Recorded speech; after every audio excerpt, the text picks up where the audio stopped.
Tuesday, May 16th, and this is Geeknights. Tonight we continue Worst Week with video game consoles, the worst of the worst. Let's do this. So today I went on my final business trip as my IBM employment. Is there any other work left to do for IBM at all?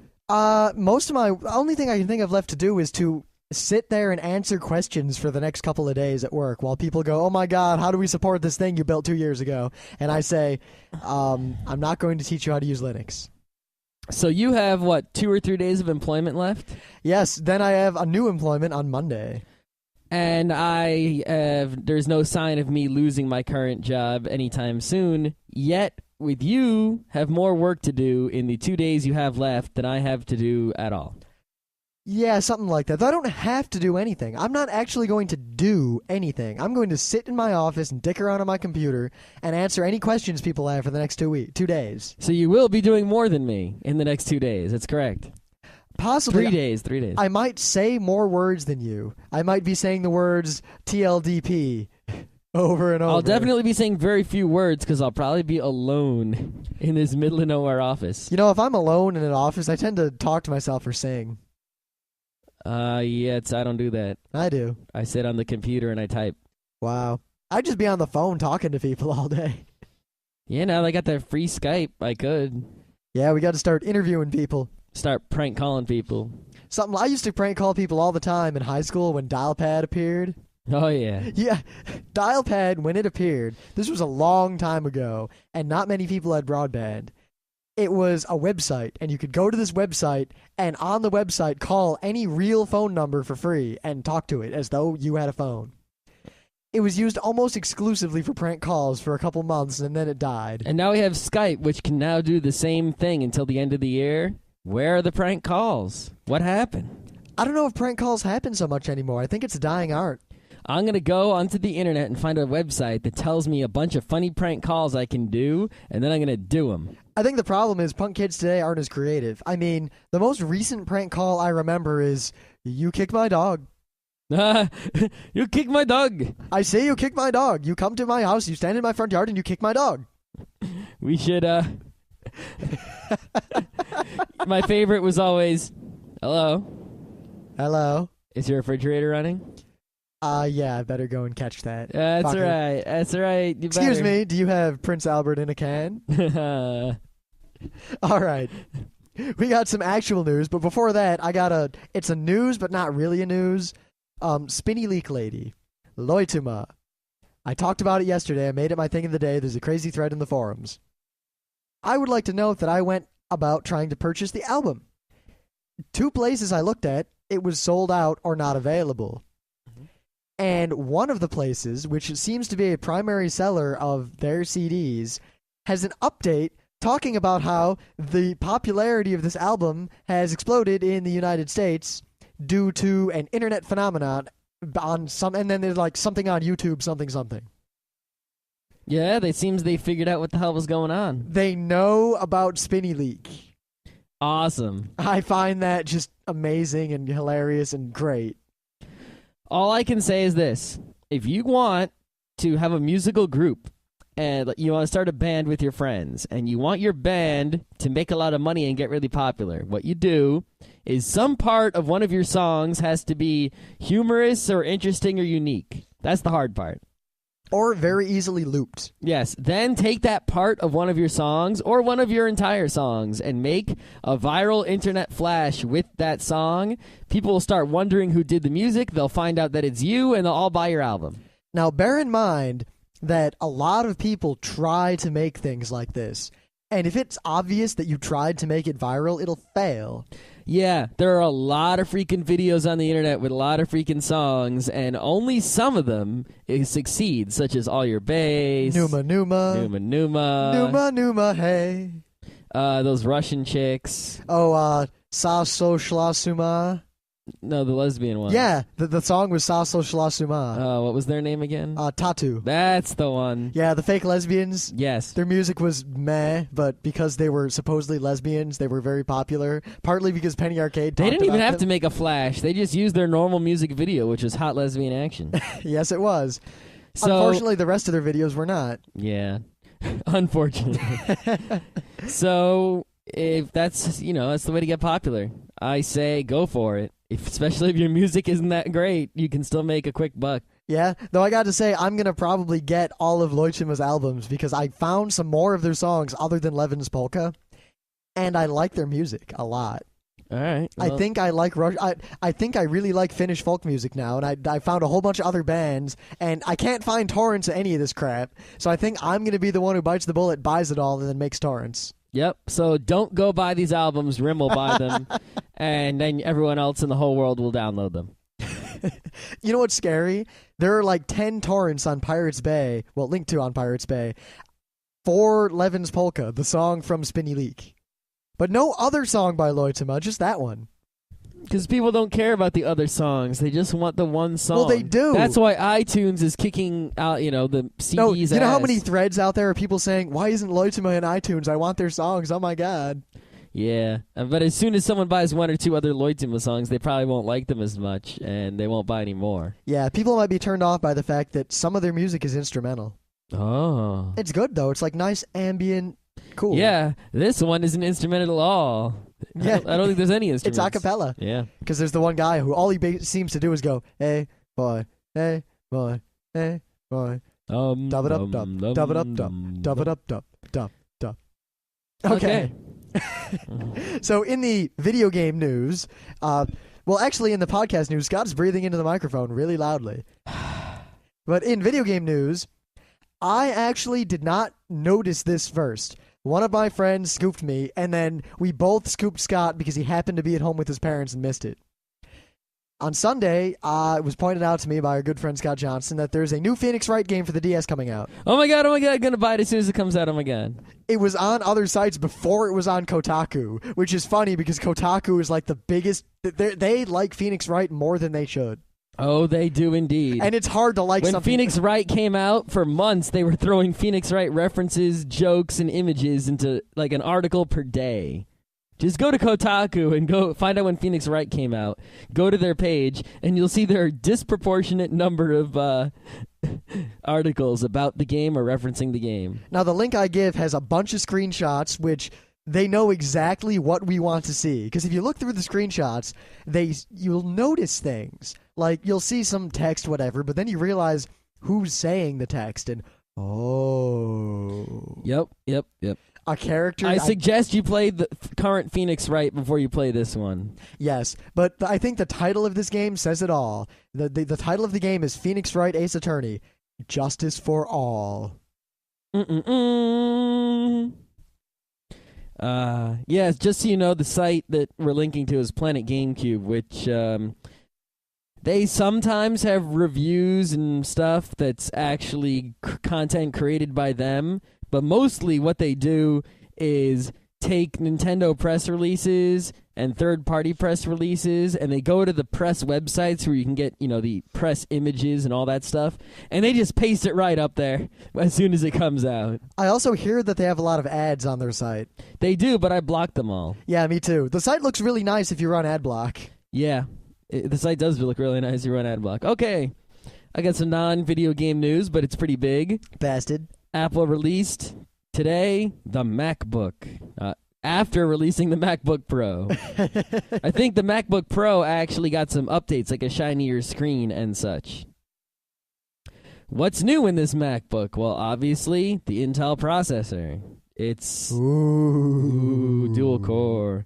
That comes with that little Apple remote control that looks like an iPod Shuffle. Ooh, I like that thing. Yeah, it's got front row. It's 13 inches. It's got a 1280 by 800 screen. It's pretty powerful. 512 megs of RAM, but you can get up to 2 gigs if you want. 60 gig hard drive, but you can get up to like 100 and something if you want. Oh, get to the important part. It's black. No. You can get a black MacBook Pro now. Okay, your options are when buying a MacBook Pro, a regular MacBook, you have 3 options. Number 1, you can get the shitty 1.83 gigahertz MacBook. That's going to be white no matter what. Yeah, shitty. If you get the 2 gigahertz MacBook, which is the one you should buy because it's the only one worth getting, you have a choice between white and black. However, if you get black, the only limitation is that your hard drive is going to be at least 80 gigs. you can get a white 2 gigahertz with a 60 gig hard drive. So they're definitely pulling this whole, yes, the black ones are better, so if you see someone with a black one, it's got more. Well, someone could have a white one with more, but if you have a black one, it meets the minimum It's like in old MMOs where if you had a black cowl or a black shirt, it was like, God damn, that guy's got black stuff. Well, that was Puzzle Pirates specifically, where the No, black ink it was rare. also very specific to the realm. Okay. Where black clothing was incredibly rare and expensive, and if you got a hold of a vial of black dye or a black baldric, it was like it would go for millions. Mm-hmm. Yeah. So yeah, if you carry around your black MacBook, people will know that you're more badass and rich than the people with the white MacBooks. I compared this thing to some other laptops, and it's actually a pretty good deal, especially since it comes with, the OS X and the iLife and the front row. And Yep. I mean, these things are good laptops, but they're you also... can use the boot camp. They're viable desktop replacements. Mm-hmm. I mean, they're that powerful. You're not going to be playing any awesome games. Well, actually, it's pretty wicked fast with the dual core, but the video card is an Intel 950 graphics card with 64 megs of, shared RAM. Yeah. So you're not going to be playing... You could probably play some normal games on it, but don't expect to install Windows with Boot Camp and then install DirectX and then play the awesomest new games. You might not be able to play Oblivion, but you could probably play Old Oblivion. And you probably might not have the greatest experience playing, Super Half-Life 2, but you could probably play Counter-Strike and Half-Life 1 very nicely. Now, I find it incredibly interesting that I saw this news reported all over the place. I mean, I saw it on, FARC and everywhere. Most people who talk about the new MacBook stuff, the primary thing they said was black ones. Like, that's the news people reported. Not the specs, not anything else, just the fact Not the fact that it has a camera in it. No, they it's black, and that was the news. Yep. Like, no one cares about anything else. Those are just Mac people who are putting by Mac. Yeah, but here's the thing. My head, right now, I'm thinking, ooh, black. Well, see, that's what they do is, think about this. Well, Nintendo does the same thing. Look, of course, Game Boy. You put out Game Boy with a color to it. Yeah, what you do is you put out one product, and you don't have a lot of variation. So that way, when you do have variation, it's a big deal. If you just released 100 colors at once, people wouldn't go, ooh, red, ooh, green. They'd be like, I can get any color I want, and they take it for granted. If you put out only white ones, then all the people who want it for what it is right away get the white ones. And then you put out red ones, and people are like, oh, red, whoa! And then people get red ones, and then you make the special edition ones. Yeah, then the colors have some sort of meaning to them. Like, oh, you got the red one. Holy crap. Well, when we had a friend of ours up visiting, and he already had a Game Boy Micro, and he bought another one because it had a different skin. Whoa, that's right. I forgot about that. Yeah, we made fun of him for about an hour. Yeah. We were like, what are you doing? Talk about throwing money away. I was like, I'll buy your old one. And he's like, no, I bought this so I can have two. Yeah. Yeah. That's pissing money away. No one should buy 2 MacBooks to have a white one and a black one. Only buy a MacBook if you need a laptop and the MacBook suits your needs and the price is right for you. My level of faith in humanity states currently that at least one person will buy one of each just for that purpose. Probably, yeah. And buy whichever color you like better. Don't buy one because it's a certain color. That's just stupid. You're just an Apple's tool if you do that.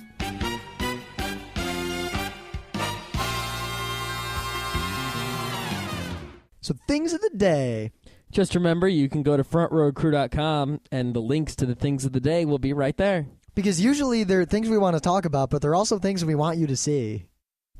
Yeah, things of the day kind of need to be seen. They can't just be talked about by us. You know what the best is, actually? If you listen at a computer, and we talk about the thing of the day while you look at it. Unless it's a spinny leak, because then you'll be hypnotized. Yeah, hypnotism not so good when listening to podcast. All right. So, for people who know my political views, I really like Al Gore as a person.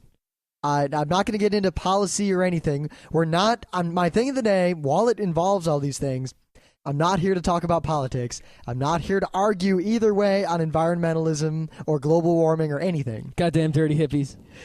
All I want to say is that this is probably the most fear-mongering movie trailer I've ever seen in my life. I agree. I mean, this is beyond the spin of Fahrenheit 9/11.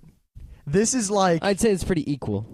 The trailer is like, you will all die. You are all going to die. Everyone is going to die. Oh my god, oh my god, oh my god. We're all going to die. Oh my god, oh my god.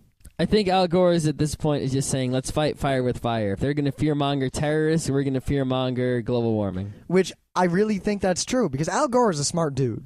I don't know exactly what Al Gore's deal is, but after the 2000 election, he grew a beard and he was kind of quiet for a while.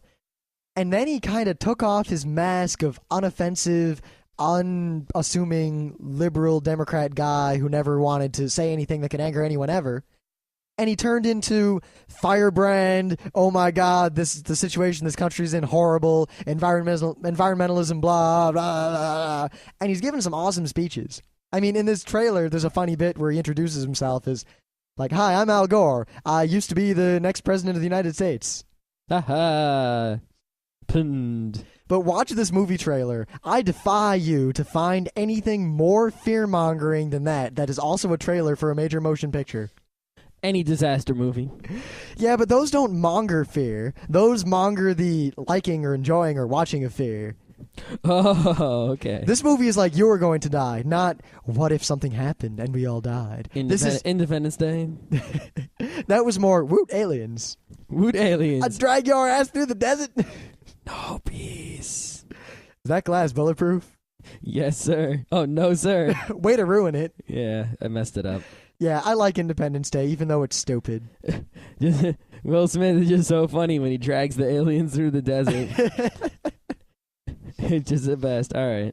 So you got a thing of the day, right? I sure do. Everyone knows about Dance Dance Revolution. Oh, yeah. Do you know about Stepmania?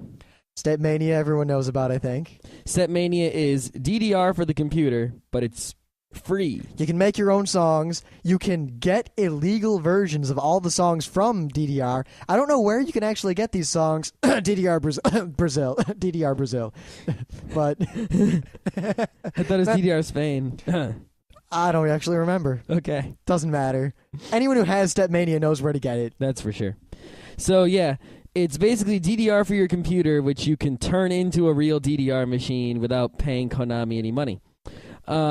So, Red Octane, who makes In the Groove and the DDR pads and Guitar Hero and all that stuff. Go Guitar Hero. They make Guitar Hero. Someone said, hey, if we could make Stepmania, why don't we make Free-tar Hero? And this guy, Anton Streak, I guess is his name because that's his domain name, has made a program called Free-tar Hero. It's not actually out yet. It's going to be actually two programs also. One program is the song editor, which you take an MP3 or any other song, and you make the notes to it. And the other piece of software is the game that will allow you to play the things you make in the editor. So right now, the only thing on this site is a video of how the editor works. And I have to say, compared to all the things that let you edit DDR arrows, this is incredible. The video will get you really excited about this game. Yeah. I am excited. I want to make songs. See, now what this does for me is I was thinking maybe I'll buy a PS2 to get the Guitar Hero and some racing games, But now I'm thinking, hey, screw that shit. I'll get Free-tar Hero, a guitar from Red Octane for the PC, and then I'll get a 360 and a Wii, and we'll be set. All right. Yeah.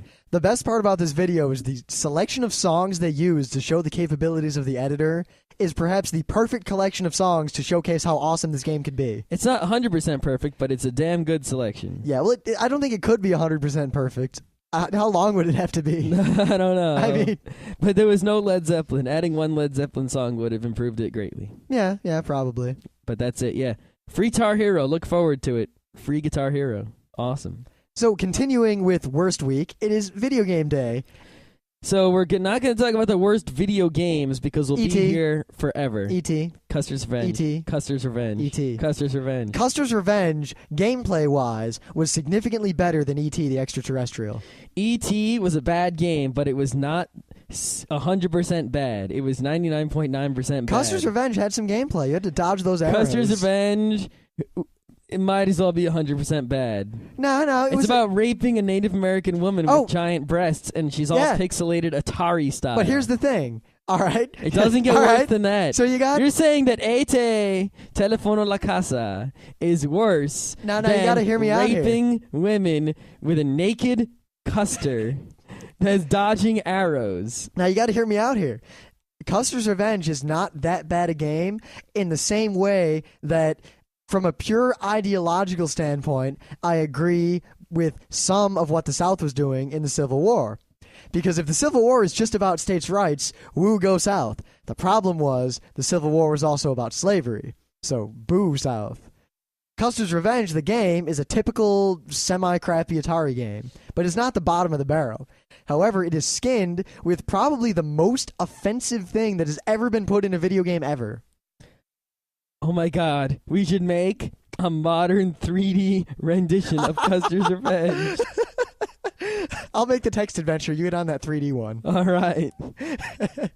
You know what? If we did that, we would probably get a whole bunch of traffic to the site. We probably would. All right. I think I'd put it on my site, not the Geeknights site. Yeah, but we definitely had to say something about this is a front row crew production. Yeah, we would. We don't even say this is a front row crew production when it is. So we decided to not talk about video games. We were just talking about consoles and hardware. Otherwise, we'd be here all night. Yep. Now, I got a long list in no particular order. Chronological order. Semi-chronological order. I kind of was real fast and loose with that. All right. And also, I might just forget or skip around. And I'd like to note again that we're trying to be somewhat objective here. We're not talking about things that we dislike. Yes, this is worst week, not Rim and Scott hate week. Because if it was Rim and Scott hate week, we would probably talk about... Sony. Yeah. Sony. Yeah. Yeah, like, but it's not hate week, it's worst week. So it's not things we hate, it's things that are terrible. Because everyone, they're basically useless. Like the best example here, just to show the difference here, is that the Game Gear, which is one thing we're going to talk about. I loved the Game Gear. I own a Game Gear. If I could find the Game Gear that I own, would probably still play it occasionally. But it's terrible. It was an awesome piece of technology that was still a miserable failure and thus deserves to be on the worst list. Here's a better example. I really don't like Chrysler Sebring convertibles because I just don't like them. But it's a car. What, did one hit you when you were a kid? I don't know. I just don't like them. But it seems like a car that pretends to be a sports fast car when really it's just a normal shitty car. Like a Lancer that isn't an Evolution? Kind of, but at least those look cool. But the Ford Pinto is a piece of shit. Everyone knows it. There's no buts about it. It's just terrible. So a Ford Pinto will make it into worst week. It was a Plymouth Horizon. Exactly. It is not a joy to ride. But the Sebring will only make it into Rim and Scott hate week and not worst week. So we're going to start with probably one of the most infamous old-school failures at video gaming, the Philips CDI. Oh, man, that thing was just terrific. I want one so bad. It had so many great games and this interesting roller controller. Oh, it was oh, man, why is that in worst week? Yeah, I mean, it had that Connect 4 game and all those Zelda games. Oh, yeah, those Zelda games that were things of the day a while ago with the videos on YouTube of the openings and endings that were hilarious. Yeah, the Philips CDI came out of a long, complicated clusterfuck between Nintendo, Sony, and Philips. They were trying to make CD-ROM attachments for the SNES, and they came up with a standard called the CDI standard. Yeah, it's the it never really worked out right, and what ended up happening was Philips just busted out on their own and came out with the CDI. Yeah, but they had an agreement because of this whole clusterfuck with Nintendo to be able to use Nintendo characters and Nintendo franchises in their games. For a little while. So Nintendo was contractually obligated to let them make these horrible Zelda games. Ugh. Luckily, the thing was an abysmal failure because no one in their right mind would buy it. It was very expensive. It had terrible games. The first games that came out for it were just board games that you played on your TV.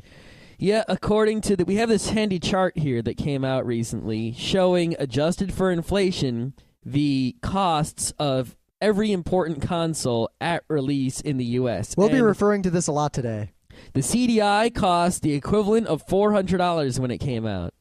Yeah, $400. That's an Xbox 360.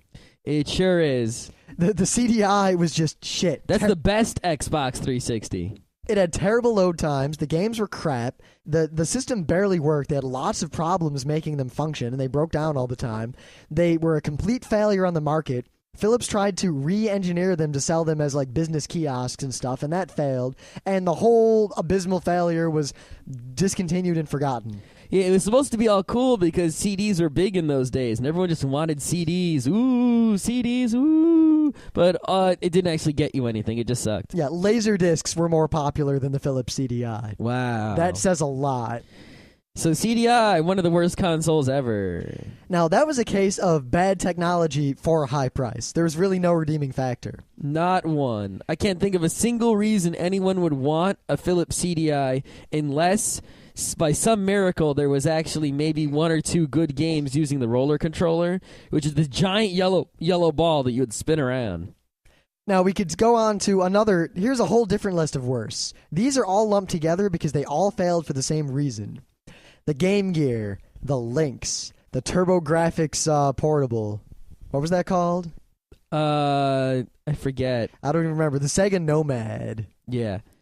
Well, the Sega Nomad's slightly different than the others, but in general, they all have the same problem. They're portable systems that weren't very portable. They were incredibly badass in terms of technology. The Game Gear is similar in size to the PSP, only about 3 times thicker. And heavier. Yeah, but back in the day when it came out, I mean, the Game Boy had that lime green screen that you couldn't see for shit. It was a crapo system. The Game Gear was a full-color backlit LCD. You could get a TV tuner for it. It took 4 AA batteries that it drained right away. It took 6 AA batteries. Oh, right, 6. Never mind.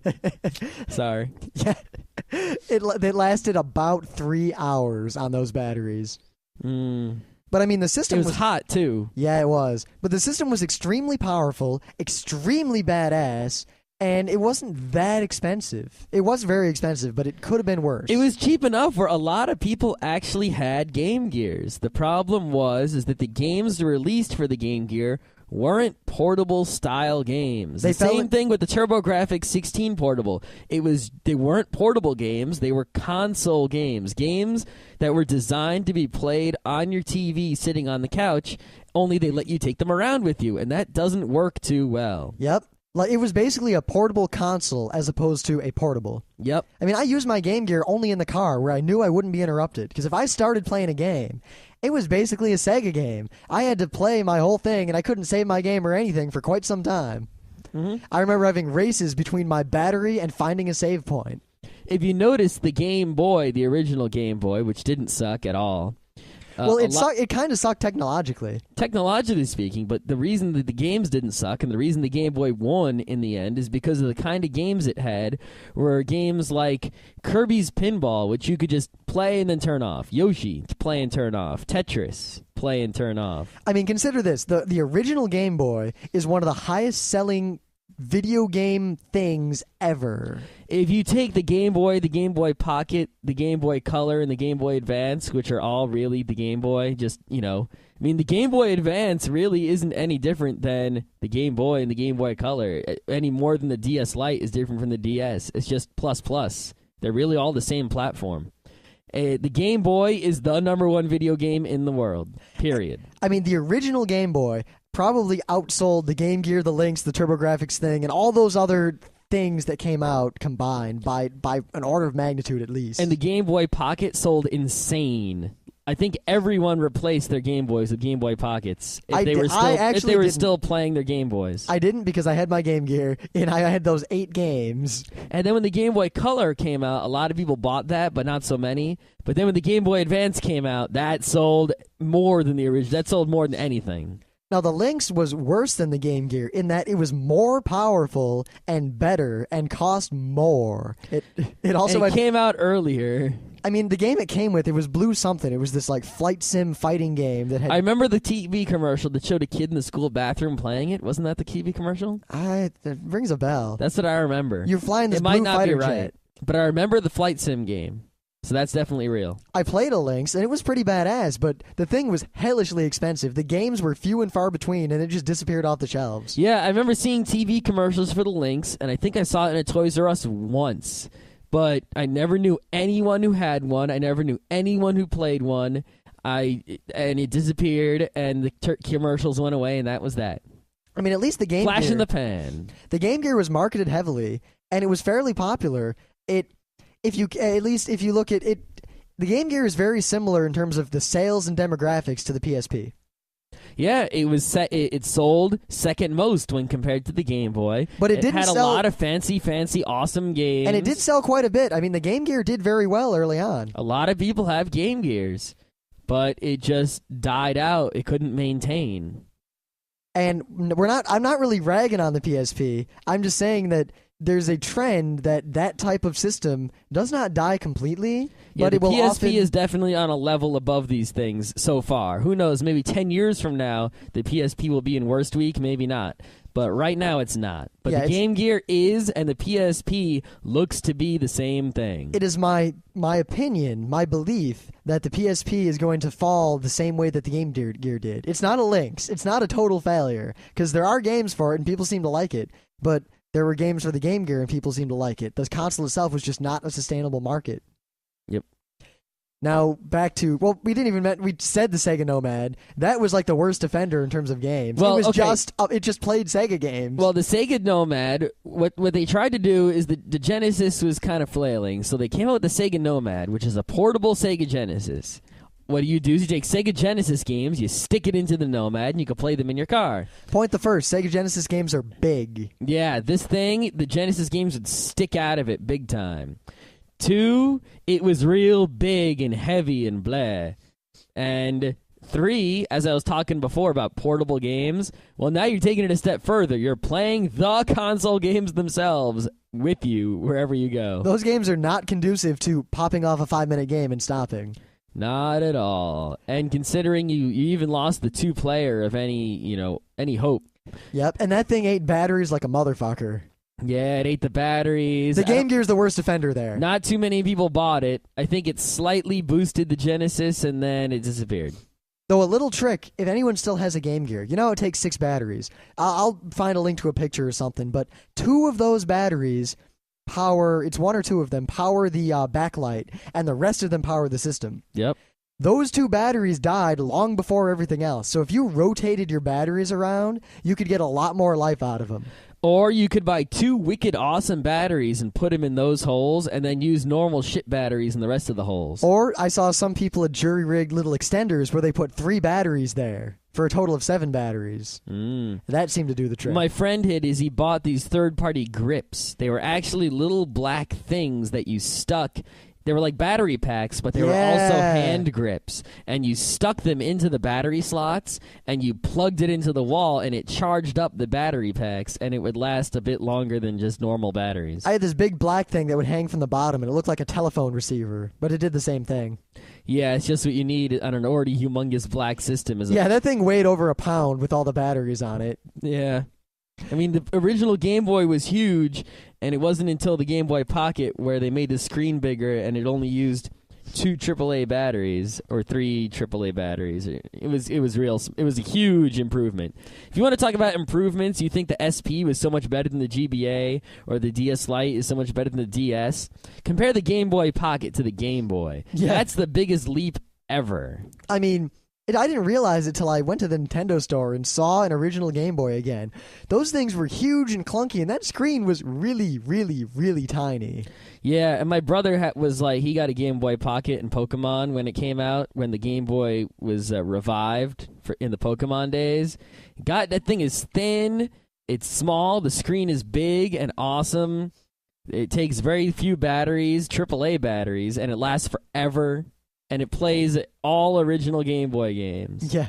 God, I remember I had this big magnifying glass light thing that I'd stick on my Game Boy. Oh, yeah, people had those things. Yeah, they were funny. I had one for the Game Gear, too, that just made it badass, but it was heavy, so. Yeah. It's already heavy, so why not throw some more shit on there? Now, you notice we didn't lump the N-Gauge in with all this. We're going to talk about that later. Great. That failed for a completely different set of reasons. Awesome. Now, we got the 3DO. to move away from portables for a bit. Okay, let's talk about the 3DO because it's a special case. First of all, according to the chart that I mentioned earlier that says the real prices of consoles, the 3DO is the most expensive console ever at the equivalent of $700. It's slightly more expensive than the current PlayStation 3, adjusted for inflation. Yep. Now, the thing with the 3DO is it wasn't just one console. What it was a standard for consoles. So if you wanted to, and you were an electronics company, you could make a 3DO console as long as it met the following standards and had the following chips and all that. So I think there was like a 3DO and a Panasonic 3DO, and you could choose which 3DO you wanted. So you had different people competing to see who could make the best 3DO console, but they all played any 3DO game just fine. It was crazy powerful and awesome. It was wicked powerful, and there were some crazy games for it that no one remembers, but one of them was there was the Star Control version of Star Control 2 for the 3DO. I mean, this is back when arcades were popular, partly because the games in the arcades were so amazing looking compared to games at home. Yeah, if you went to the arcade and played Ninja Turtles 2, that was the shit. But then if you played Ninja Turtles 2 arcade version for the NES, it was the same game, but it didn't compare at all. Yep. And there were a lot of reasons for that. The 3DO was like having an arcade in your house. The Neo Geo was like having an arcade in your house. The Neo Geo. That was the point of the Neo Geo, which I'll talk about. But the 3DO was just, wow. Now, the problem was it was so expensive that no one bought it. And there weren't any I can't even remember a goddamn game for it besides Star Control 2. And I don't remember it because it was a 3DO game. I remember it because it's Star Control fucking 2. Yeah, there was a kid I knew who lied all the time about how he had a 3DO, but we knew he didn't. I remember because I subscribed to GamePro from when I was in middle school up until just recently, and I'm going to sell all the magazines on eBay at some point. Yeah, if anyone's interested. Yeah, if you want like 10 or 11 years worth of GamePro magazines from 95 through the present. I subscribed before 95, but in those days they didn't have flat bindings, so those magazines died and got thrown out. Me and my brother we share a copy of every Nintendo Power from 1 until like 300. My brother has Nintendo Power, I think from like 96 to 2000 or something like that. I have the original covers that were banned because they were scary to little kids. Yep. Anyway, I remember seeing all these consoles in the GamePro magazines, the 3DO and all this shit, but never made it anywhere. Yeah, it failed simply. The technology was good, as technology tends to be. It was just so expensive and unwieldy that, no, it couldn't happen. It was a miserable failure. It's one of the worst. Yep. Now, here's a pisser. Remember the Virtual Boy? Oh, God. This is the only time I think Nintendo put out a console that just bombed. It was like the worst thing thing the Game Boy ever. Color wasn't the best. It wasn't a big winner, but it wasn't a complete blowout like the Virtual Boy. When the early rumors came about the Virtual Boy, originally it was like it's going to be a full-color VR thing, because back then VR was big. Yeah, you got to realize that, before the days of 3D graphics and all that, people were looking for virtual reality. That was the next big thing, was goggles and motion sensors, Power Glove, the activator, which we'll talk about later. Yep, I mean, VR we're going was to talk huge. about a lot of stuff later. Yeah, remember that show, VR 5? You remember VR Troopers? God. Yeah, VR was the buzzword back then. It was the thing. So Nintendo was going to capitalize on that and make this full-color, immersive, virtual reality console.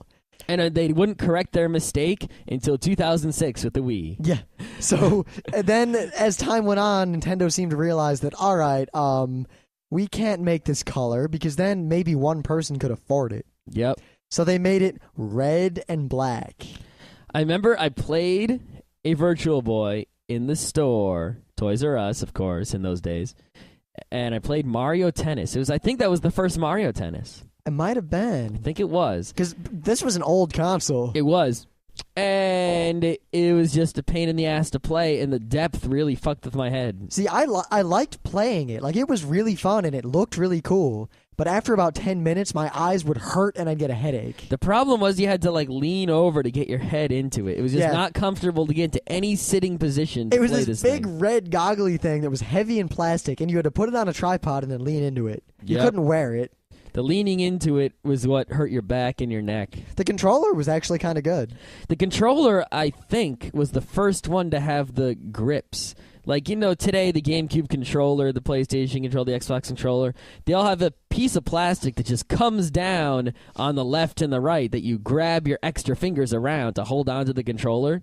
The Virtual Boy was the first one that I remember that had that, where all your extra fingers grabbed onto this thing instead of floating around in the middle of nowhere.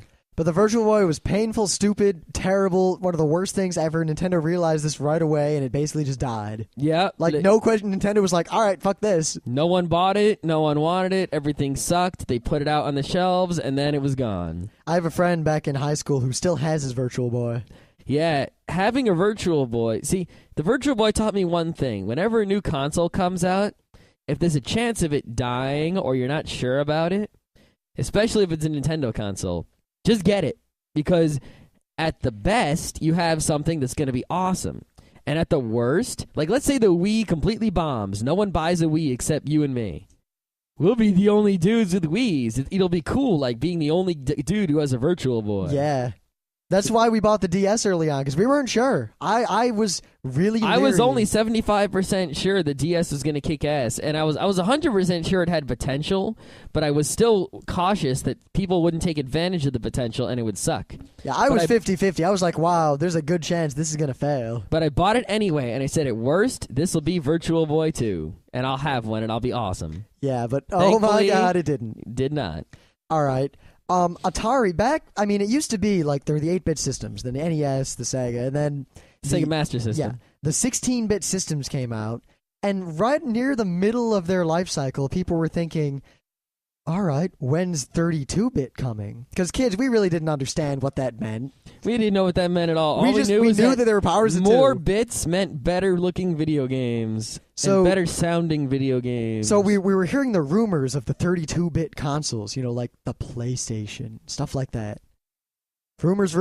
Not even like the barest ass rumors. Then Atari was like, we're going to have a 64-bit console. And everyone said, what?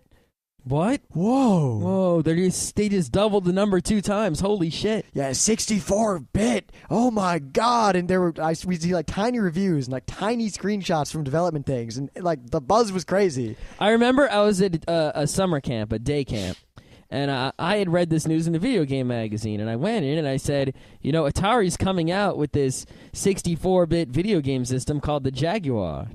The Jaguar.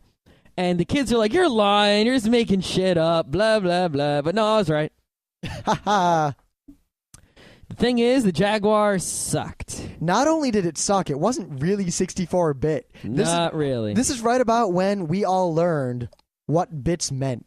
Because someone smarter than us, older kids who knew better, would say things like, it's not really 64-bit, it's just 2 32-bit chips, blah, blah, blah, blah, blah, blah, blah, blah, blah.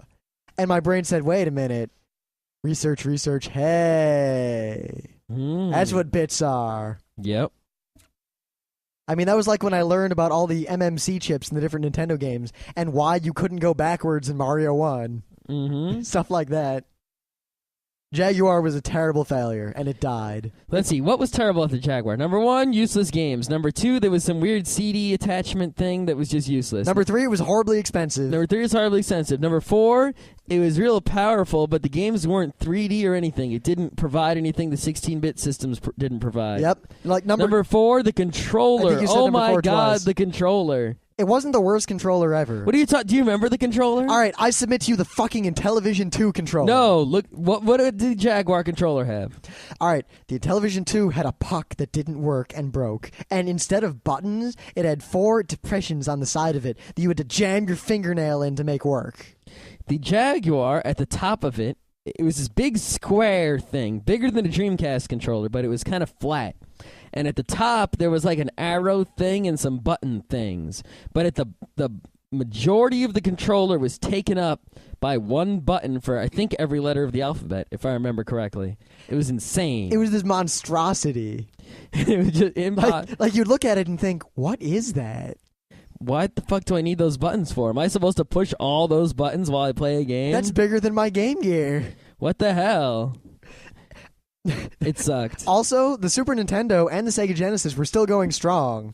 Yep. The Jaguar tried to come out to start the next generation while the 16-bit was still going strong. Bad move. You got to wait until everyone knows you wait until the current generation starts to wane, and then you start the new one. That's the only reason that they keep coming out with new consoles. They would be perfectly content to put out one console and just keep selling games for it forever. The reason they sell new consoles is because people lose interest, and that when you come out with a new console, then the interest resurges, and then it wanes, and then you release a new console every 4 or 5 years. Yep. Plus, games you run out of potential in certain types of games because you've done everything that console can do other than just make more of the same. Yep.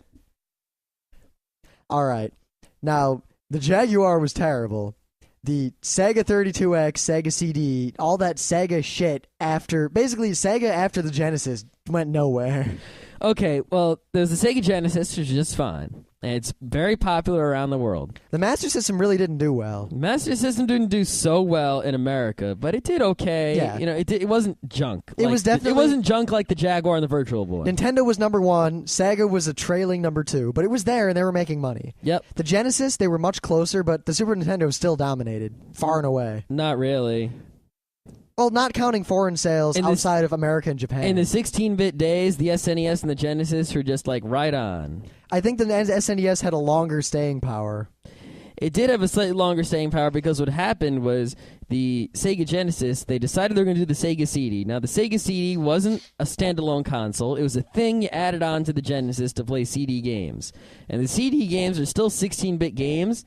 They just had so much storage on the disc that they could have CD quality audio and videos and that sort of shit. Now, what did they do with this amazing potential? They made crap-ass shit games. They put FMVs in movies.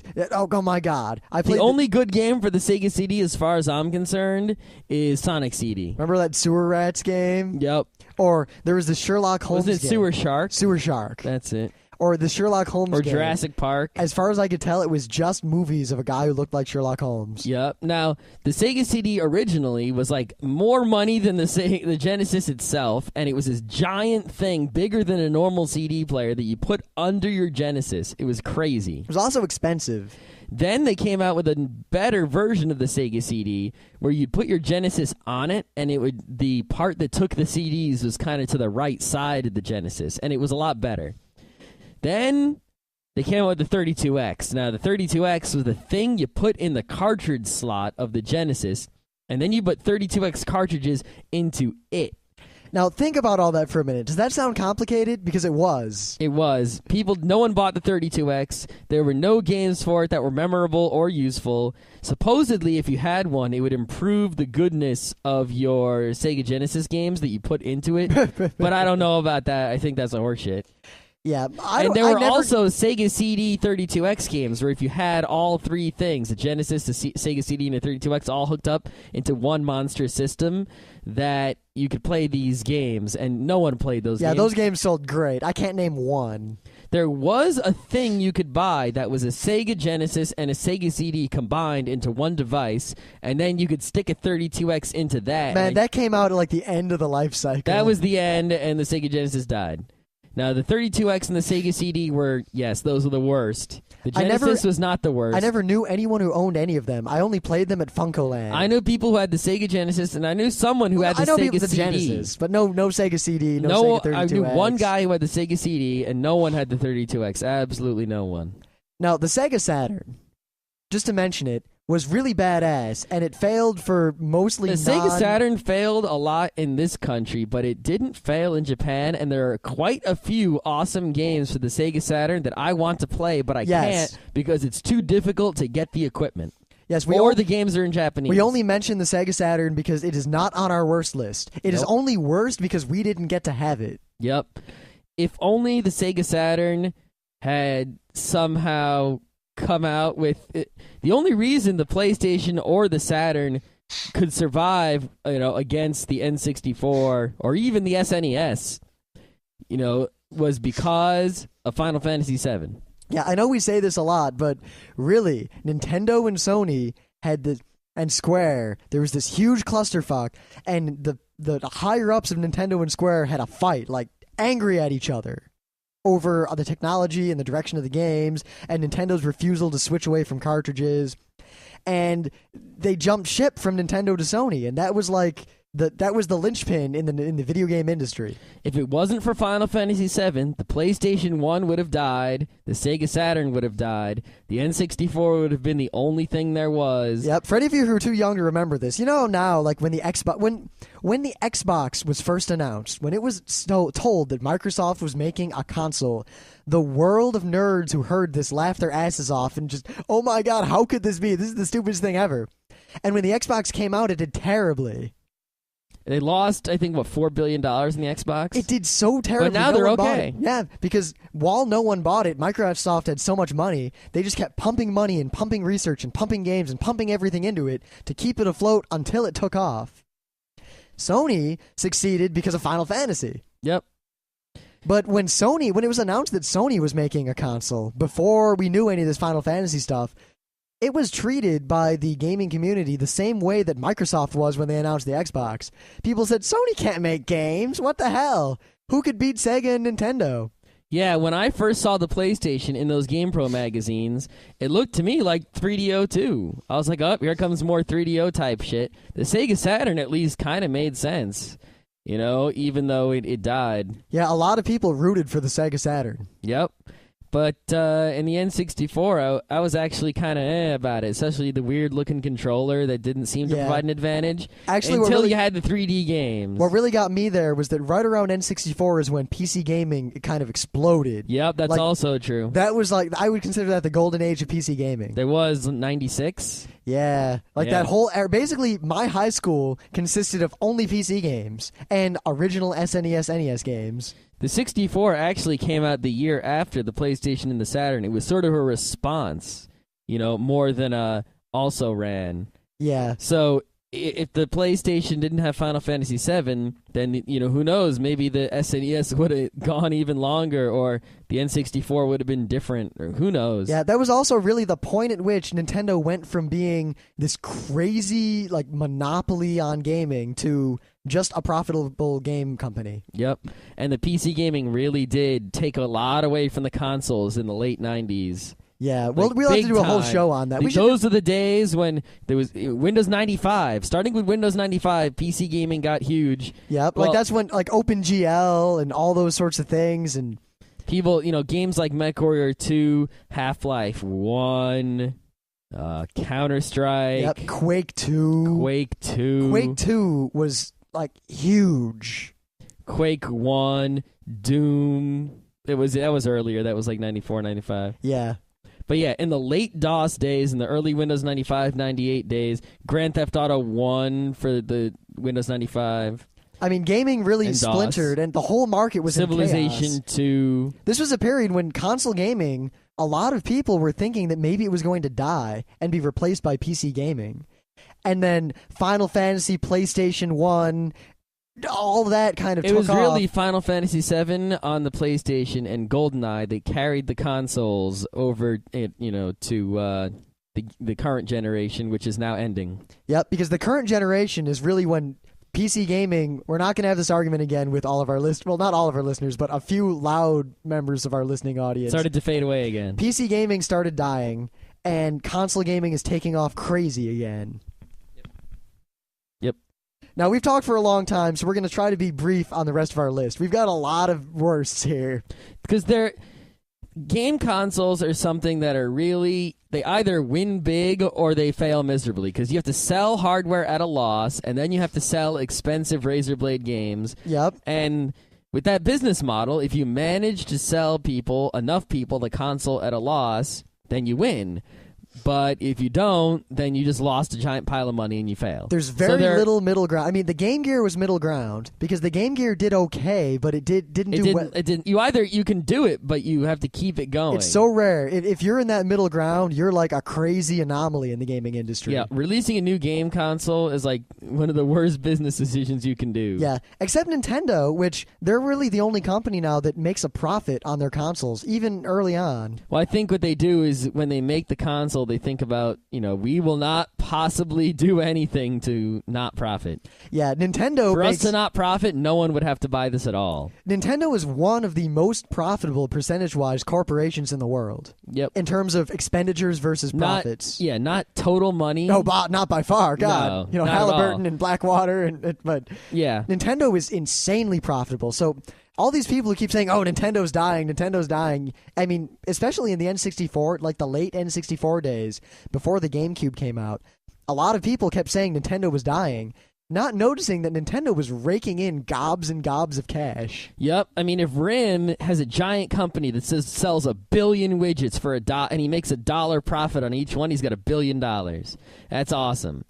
Let's say, I have a company and I sell 100,000 widgets, but I get $100 profit on each one because I'm awesome with my profit margins. Well, I might not be as big a company as RIM, but goddamn if I ain't making a shit ton of money. Yep, Nintendo's in no danger. Not at all. In fact, I'll note that on the news, that this is just an aside, when the Microsoft guy said that you should buy a Wii, Nintendo stock rose almost 6%. Yep. In like the Nintendo day after stock that. is going up because the Wii line. Yes. And all the Wii news. And yeah. All right, so let's talk about worst video games again. All right, so Gizmondo. All right, the Gizmondo Let's be wasn't quick. really a serious thing. What it was is Stefan Eriksson and some other European mafia dudes. Yeah, really mafia. Like, we're not kidding. Yeah, really. They made up this portable gaming console, and some of it was interesting. They said it was going to have a GPS and that it would have some online features and other stuff, and that got me kind of interested. Like, I'd like to play some GPS-enabled games. The problem is their idea was to have two versions of the Gizmondo. One that was ludicrously expensive, like as expensive as an Xbox 360. Or the other version, which was a little bit expensive, like a couple $100, that would have advertisements while you played. Great, just what I want. Yeah. And there were no games for it, and it was all really just a big scam for them to make a giant pile of mafia money, and then he crashed his Ferrari. And then it was all found out about the mafia. Yep, and the Gizmondo died almost immediately. It was hilarious. The end. Now, This was very recently, too, like within the past year. there's another similar situation with the Phantom. Oh, you're going to talk about the Phantom? Real briefly, the Phantom was a concept. Was what, Infinium? Yes, Infinium Labs. I They think. said a long time ago that they were going to make this console that was going to blow the industry away, and The idea of the Phantom was that you would buy PC games, put them in the Phantom, and they would just work without dealing with all that PC game bullshit. now it basically became apparent over the years, because over the years, no Phantom was ever made or released. They just kept saying it was coming. And they had pieces of plastic in the shape of a console that they said was the Phantom, but there was nothing inside. It is my opinion, I'm saying this only because I do not want to get sued, because I do not have actual evidence on me, that the Phantom was, like the Gizmondo, a scam to get money from venture capitalists, and nothing more. Yeah, that's what it seems like. And if it wasn't, then they just really, really suck. Yeah, it's either evil or incompetence. There's no middle ground there. Or incompetent evil. Yeah, which, once again, they should cancel each other out, but they don't. Yep. All right. One good thing did come out of the Phantom, which was the keyboard that was easy to use while sitting on the couch. Which it didn't actually come out yet. And we're still waiting, because they're supposedly going to release that, whether the Phantom ever actually exists or not. So we're waiting for it, and we want it, because a keyboard from the couch is what I need. But strangely, it was delayed. Oh, really? Huh. At least there was a picture of it, and someone else can make something similar. All right, Game.com. The Game.com was a handheld system made by Tiger, who made all those little Tiger LCD games. Which I think were terrible, but Scott seemed to like. I like, and they're okay. And what it was, you'd put cartridges in it to play games, a lot like the Game Boy, but it had higher resolution than the Game Boy. The screen was actually black and white. It had Duke Nukem and I think another FPS game. And, the games, they didn't stand up because, well... There was really no publicity. I had actually never heard of this until Scott mentioned it while we were coming up with what our worst list was. Now, one of the features of this thing that actually had me thinking about it for a little bit was that it had internet abilities. You could put your high scores online, and you could check your email with it, and all kinds of stuff. The problem was, how you got it online? You plugged it into a modem, and then it could only go on the internet with text, and you had to pay for this online service. and like no one paid for it. It was just terrible. Okay, I think it's obvious why that failed. Yeah, that. Go read about thegame.com, GAME.com, and it's hilarious. Who even thought of that, and why? You know, in those days it seemed kind of cool, but nowadays, oh man. All right, we're gonna run through some non-console but console accessory stuff real quick, just because they have to be They have to be mentioned. The Power Glove was so bad. It's so bad. He touched my boob. The Power Glove looked really cool. The ads made it look awesome. And wearing it made you feel really cool. Until you tried to use it. It didn't work. It didn't work at all. I think the Wii technology is actually just updated working Power Glove technology. Yeah, Nintendo seemed to have this problem back then. You know, Virtual Boy, Power Glove, of trying to do something before the technology existed to work properly at a price people could afford. And now they learned their lesson. Yep. But at least you can see that Nintendo has always been trying to do something new and different. Yep, because they also came out with the U-Force. Yep. Well, that wasn't Nintendo. That was a third party. Oh, yeah, but it was for the Nintendo. Oh, yeah. Didn't work. Nope, U-Force didn't work at all. U-Force is like this helmet thing with a targeting reticle that went over your eyeball. No, that was something else. Oh, was it? The U-Force was this, it looked like a laptop that you opened, and you could move your hands in front of it to control games. Oh. It was for Nintendo. Okay. I don't know, I'm pretty sure Nintendo made it. Huh, because, yeah, I know the No, you're thinking about, I forget what it's called, but I just looked at a picture of it. It was just as bad because it didn't work. You could say, like, fire, fire, fire, and it would shoot. Yep, that was that one. Yeah, and it didn't work at all. And it was crap. Now, Sega had some other bad peripherals. The Menacer, which was this gun. It was a light gun, basically. And you had 3 parts, and you could reconfigure the light gun to be like a rifle, a pistol, and a thing with a scope. It was in response to the Super Scope. The Super Scope wasn't the worst. The Menacer was the worst, because there were really no games that used the Menacer. Yeah, there weren't many games with the Super Scope either. No, but the Super Scope actually wasn't the worst, like the Menacer was. The Super Scope was good technology. It was a good thing, mostly. It wasn't really, that wasn't the type of gaming that was going to be popular then, and no one really made a good game for it. Nope. But the Menacer was just terrible and useless, and the Sega Activator. God. The Sega Activator, it could have been so cool. It could have been. Now, what it was an octagon. Yes, an octagon. Octagonal bodies. Octagonal bodies. Okay. So, you take this big plastic octagon, and you put it on the floor. Kind of like a pad. Well, para flowers. Yeah. And each side of the octagon has a little sensor. So when you wave your hand over that area in the sky, you just stand in the middle of the octagon and you wave your body parts and you over these sensors on the 8 sides of the octagon. And each side of the octagon was mapped to a different button on the Sega Genesis. So that was A, B, C, up, down, left, right, and start. That's 8. Now, you'd think you could do cool things with this, fighting games, but no one made a fighting game that used it in an intuitive or fun way. Oh, no, there were fighting games that used it. That used it in an intuitive and fun way. Well, it couldn't be used in an intuitive and fun way because it was neither intuitive nor fun. Oh. See, the commercials and the ads made it look like you would stand inside this thing and actually fight. Like you would do kung fu standing inside the octagon, and the fighting guy on the screen would do the kung fu that you did. Yeah, the ads were real deceptive. In reality, you just kind of waved your arms and legs over the edges of it, to put in the same commands. It was real inaccurate. It just didn't really work. It didn't work nearly as well as a para flower does. It was useless and silly and a waste of money. I mean, the U-Force It seems like was a lot of similar. times in the early video game days, people just made stuff to fool kids into buying something that was useless and shitty. And nowadays, no one really does that anymore. Of course, kids were easily fooled. I remember lawsuits and problems because this is kind of an aside. It's true, but we don't get fooled again. Fool me once, fool me twice. Yeah. All right, but way back, there was the game Clue. The silly American board game Clue with the little flip-ups. Or not Clue. Why am I thinking Clue? Guess who? Guess who? I don't know why I Does said your guy have Clue. a beard? Does your guy wear glasses? I think you have a woman. Now, when they advertised this game, it showed the characters on the board talking, which was obviously just, a funny thing in the ad.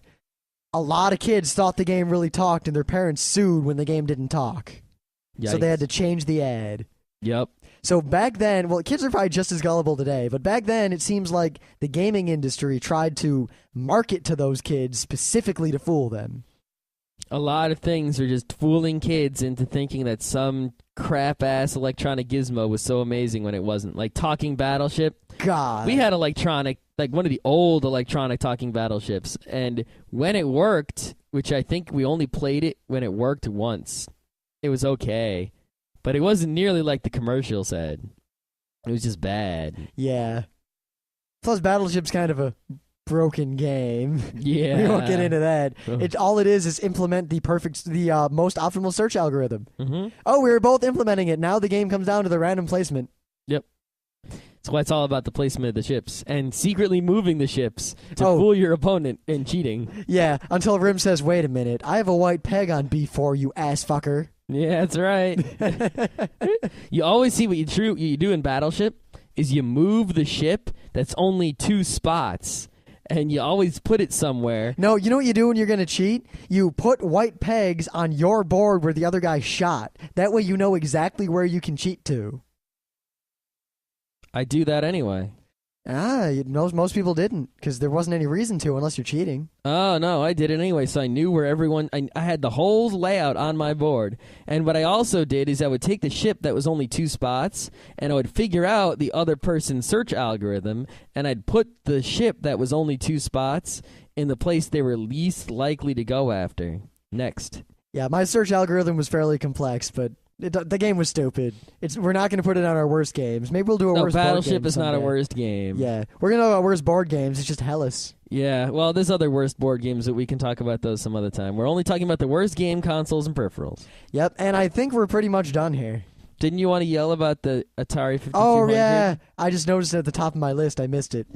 Real briefly, I had an Atari 2600, and I still have an Atari 7800. We had the Atari 2600, and then it died, and then we didn't have video games until the NES. Now, the 7800 is just the advancement of the 2600.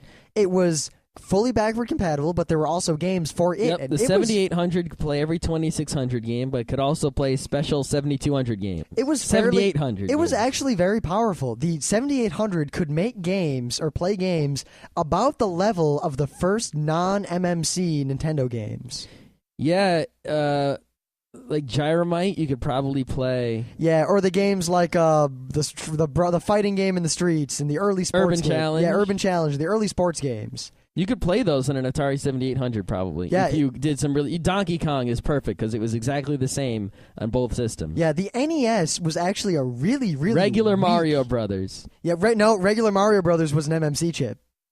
Oh, was it really? Yeah, because it was on the 7800 and it was almost perfect. What? When? Where? I'm pretty sure it was. Oh, no, the Mario Brothers. I was thinking you said Super Mario Brothers. No, I said regular Mario Brothers. The Mario Brothers in the Atari was good, but it wasn't perfect. It had a lot of issues that made it different from the real game. Yeah, it was still good enough. Yeah, but not. Yeah, I was off. I thought you said Super Nintendo. No, hell no. Yeah. But the problem was that you couldn't extend the 7800. The Nintendo, you could put chips in the cartridges to do more because the Nintendo itself was really, really, really weak. Yep, an actual NES doesn't have a lot of stuff in it, but you could put stuff in the cartridges to make it more awesome. High-end NES games like Mario 3, almost everything was happening in the cartridge and not that in the was part of the Nintendo. reason why the NES lasted so long was because the cartridges, Mario 3 was... It seemed like if you look at Mario 3 and Super Mario Brothers 1 and you say that was the best the console could do at that time, it's like they switched to a whole new console. But no, it was the same thing. And that's why the NES lasted like 8 years. Yep. Whereas nowadays, you have CDs and things. You can't put something in the CD to make the console better. That's it. This console is the console. It doesn't get more powerful. You can't make the games better over time. So the consoles don't last more than 4 years. Now, the 2600, 7800 was a clear progression, and they didn't do great, and they lost money, but that's due to a number of reasons that weren't all Atari's fault. The 5200 came between the two, and it was the bastard child that was completely different from both of them. It was a terrible console. It had some good games, but it was just... It epitomizes everything that was wrong with the gaming industry back in that day. It was a miserable, miserable failure. Yeah, go look it up. It's just bad. Yeah, I The don't game really. sucked. It was useless. The controller was weird. Yeah, there's not much I can say about it. It's just terrible. I wanted one when I was a kid just because I heard about it. I didn't know what it was, and it sounded kind of mystical and cool because no one had heard of it. All I really knew is that we had an Atari, the wood-paneled 2600, and it didn't work, and I wanted it to work, and our friend had a different-looking Atari, and he had the same game, so I think he might have had a 7800, but I didn't really know the numbers and what different things were. There's a 7800 sitting right there. We can go look at it. I know what it looks like now, Yeah. but back in the kiddie days, I didn't know that Ataris had numbers. I said, oh, he has an Atari that looks different. You know? Yeah, it's like the difference between the Intellivision and the Intellivision 2. And I didn't know what an NES was until I went over to my cousin's house, and he was like, hey, I got this thing, and we had to wait for the dads to give up the only TV, and he turned it on, and Super Mario Brothers was there, and I was like, oh, what is this? And I didn't really get it, and I died in the first Goomba like everyone else, and we played it a little bit. You died on the first Goomba. And then we played it a little bit, and then that was that, and, then later yeah. But I think we've talked about everything we've hated about console gaming in the last couple decades. It's not everything we hated, it's the worst. Yeah, but I noticed that we hated everything here that was also a worst, except the Game Gear and the Saturn. It's because smart people hate the worst shit. Yeah. If you like the worst shit, you're not really a smart dude. Or you're just really weird. Though I did really like the Game Gear. I can't pretend I didn't. I kind of like the Game Gear. Crystal Warriors is a great game. It's very similar to Fire Emblem. It's actually a lot like Advance Wars. I would play the Game Gear at my friend's house who had one, and I have to sit there plugged into the wall playing it. It wasn't really portable. Haley Wars for it was really the only shmup I ever liked. And I remember playing Aladdin for it and a Sonic game, and the Sonic game was okay. God, the Sonic game for it was good, but it was hard. And it wasn't anywhere near as good as the Sonic 2 and 3 for the Sega Genesis, which are amazing. Yeah, the Sega Game Gear Sonic game. I think it was called Sonic 2. I think it was called Sonic 2, but it wasn't really Sonic 2. It was just another Sonic game. That thing was hard as hell. It sure was. Like, I never Sonic beat it. games are hard. I mean, Sonic 2 is easy because I mastered it. Yeah. Sonic 1 is a little bit harder. Sonic 3, like, the first few levels are easy, but then it gets hard. Sonic and Knuckles is wicked hard. All right, God damn. we got to stop. We've gone on a long time. That's fine. Tomorrow, the worst anime, manga, and comic. Well, let's just do worst anime tomorrow. Yeah, we'll get into comics. Well, no, I'm not going to talk about the worst comics. Yeah. Well, during tomorrow, the worst anime. Oh, Dean! Legend of Lenmir. Yeah, okay. Let's Okay. keep some surprises.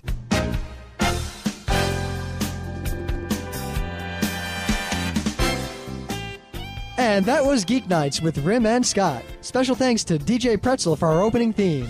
Be sure to visit our website at www.frontrowcrew.com. If you like our podcasts, you'll love our forums. Make sure you visit them. You can send your email feedback to geeknights@gmail.com. And if you want, you can leave us a voicemail at 206-333-1537. Geeknights airs every weeknight, Monday through Thursday.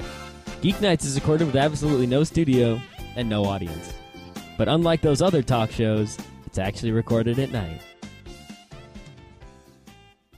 10 torrents on Pirates Bay, well, linked to on Pirates Bay, for Levin's Polka, the song from Spinny Leak. But no other song by Loitema, just that one. Because people don't care about the other songs. They just want the one song. Well, they do. That's why iTunes is kicking out, the CDs No, you know how ass. many threads out there are people saying, why isn't Loitema in iTunes? I want their songs. Oh, my God. Yeah. But as soon as someone buys one or two other Lloydtima songs, they probably won't like them as much, and they won't buy any more. Yeah, people might be turned off by the fact that some of their music is instrumental. Oh. It's good, though. It's like nice, ambient, cool. Yeah, this one isn't instrumental at all.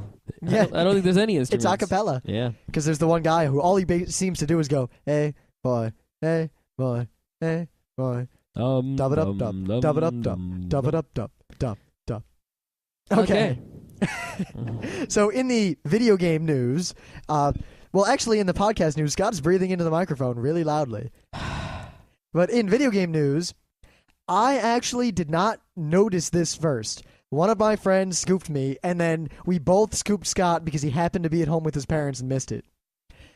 On Sunday, it was pointed out to me by our good friend Scott Johnson that there's a new Phoenix Wright game for the DS coming out. Oh my god, I'm gonna buy it as soon as it comes out, oh my god. It was on other sites before it was on Kotaku, which is funny because Kotaku is like the biggest... They like Phoenix Wright more...